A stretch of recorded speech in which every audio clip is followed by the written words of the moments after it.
Hey everyone, welcome to Law Chat 101 with your legal BFF, Girija Patel. I am here today and I'm going to be talking about how to handle chargebacks and tips on how to avoid chargebacks also. Now, before we start, again, I'm going to be giving my disclaimer that this information is for general purposes only and for educational purposes. It does not apply to any one specific business or industry. So if you have questions, go talk to your lawyer.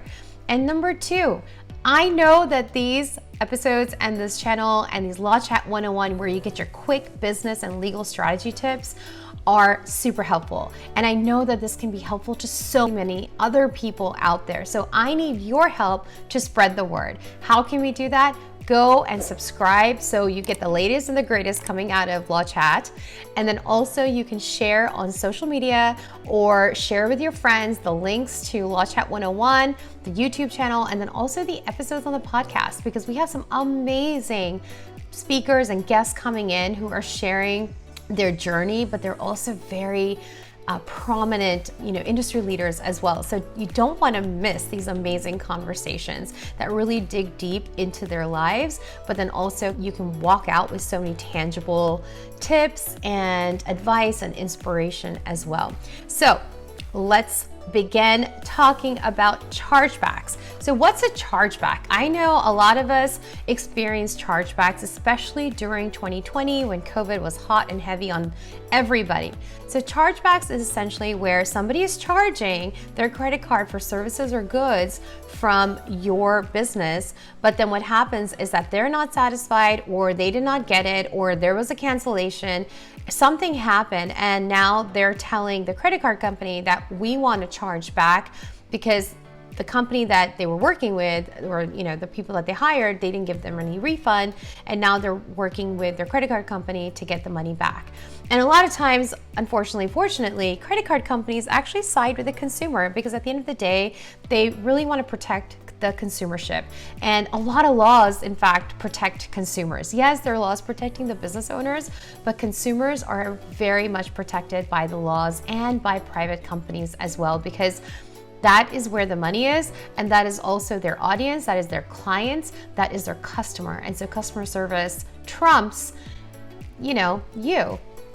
And so let's talk a little bit about some tips on how to avoid these chargebacks. So number one tip is that if you have a contract, like a written contract with your client, or even if it's a purchase order or something where you're showing them that if it's a customized thing that you're making, there needs to be some language there that is saying that chargebacks are not permitted once you sign this, because you understand the nature of the services or the products that are being provided, and they're customized, or even if they're not customized, but there's a lot of work that goes into it in order to give them that final product or service, especially if you're a service-oriented industry. There's a lot of event planners, photographers, the event professionals in general, who ended up getting a lot of chargebacks because either something was canceled or they couldn't deliver the entire package because of COVID especially. And so a lot of chargebacks were happening, and then the chargeback was for the entire amount.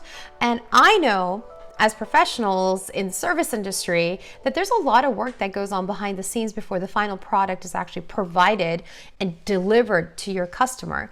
And so a lot of times you're like, I want to get compensated for that. Even if I don't get the final product, I can definitely get compensation for the work that we have done. But what happens with chargebacks is that you don't get that compensation. Everything is given back generally to the consumer.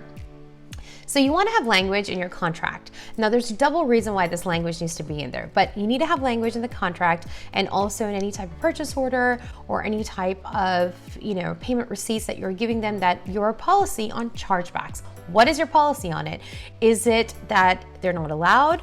Or if you are considering chargeback, then you need to reach out to the company first to figure out if there's some type of way you can figure out a proper payment compensation, or are they going to pay for all the fees of your legal fees or any other expenses that you're incurring in order to defend this chargeback that your client is claiming. And so you want to be able to have that language, your policy on chargebacks in your contracts and in your purchase orders also, because it helps the future when it does happen. It gives notice to your consumer. That's what I mean by that. Like, you're letting them know that, hey, this is our policy on chargebacks and you're agreeing to it when you sign this contract. And that's what the whole point is, that they're agreeing to these policies. They're agreeing to the way you are running your business and they're okay with it. So they're signing that, or they're agreeing to it by purchasing it and moving forward. So that's notice, and it's showing agreement also. But then later on, it shows evidence that you do have a policy, and your client, this person that is now asking for a chargeback, knew about this policy, they agreed to the policy, and here's your evidence for the policy as well. And so you need to have it in writing. It's really helpful. Now, number 2 with the chargebacks is that maybe your payment plan needs to be a little bit different. Maybe you take payments in a divided form rather than a lump sum in the front or at the end of the services. And so what happens is that, at least when you have a payment plan system, there's partial money that is being considered as compensation for the work that you have already done, or compensation for a booking of a date that is being reserved for a certain person and a client, and you're not giving it that booking or date to anybody else. And so you can take an advance that is non-refundable, and that needs to be in your contract again, or in language that is obviously apparent to your consumer, whether it's on your website or whether it's in their receipt or whatever. But there needs to be language where, again, they're getting notice, they're agreeing to it, and it's showing that we are taking an advance because we are reserving this spot for you, and nobody else can take that spot. And so we're missing out on all potential clients and potential revenue that could be coming in on a future date because we're giving it to you. And so that is called consideration, and it is justifiable. But again, you cannot justify it by taking 80% of the amount, because then you have to think about, well, was that really a consideration, or is that just a lot of money that you're taking up front? So take an amount that seems reasonable, take an amount that seems justified, because courts do look at that, and they may not think 80% is reasonable, but they might think 30% is reasonable. So look at your industry, look at the kind of work that you're doing, look at the reservation that you're doing, and how the time block that you're doing for your customer or your client, and see what's reasonable and what's reasonable in your mind, and where you would be okay paying if you were the client in that position. So have like a payment plan that kind of covers these issues, so you're not feeling a super dent if there is a chargeback. Now, when it comes to the time of the chargeback, and you've gotten notice from the credit card company that, hey, somebody's charging back, have your paperwork available, have it ready to go, have your emails ready to go. And if there is some emails that you're having correspondence between you and the client, and now you're starting feeling like, okay, this is kind of getting a little contentious, this is getting where there's a disagreement about the payment, there's a disagreement about how much to be paid, try to resolve it if you can. Try to resolve it, because there are times as a consumer we were just like, well, I didn't get the final deliverables, and because I didn't get the final deliverables, why do I need to pay for everything else? But there's no understanding that everything else might be that you have worked hard, you have prepared, you have put in some hours into it. So think about a compensation, a settlement with your client where you feel that you're getting compensated for the amount of work that you've done, but you're also giving them a fair deal. And then put that in writing where they're agreeing to it. And so therefore they won't go back and still do the chargeback, even though they've agreed to it, right? So have that agreement between you and your client if you are coming to some sort of settlement where there is some compensation coming to you and there's some type of refund coming to them. Have it in writing that there's this agreement that is happening. And then later on, when you are protecting yourself and defending this chargeback, you can take all of this information, take all of the documents, take all of the emails, take the agreements that they signed, take your purchase order, and you send it as a package.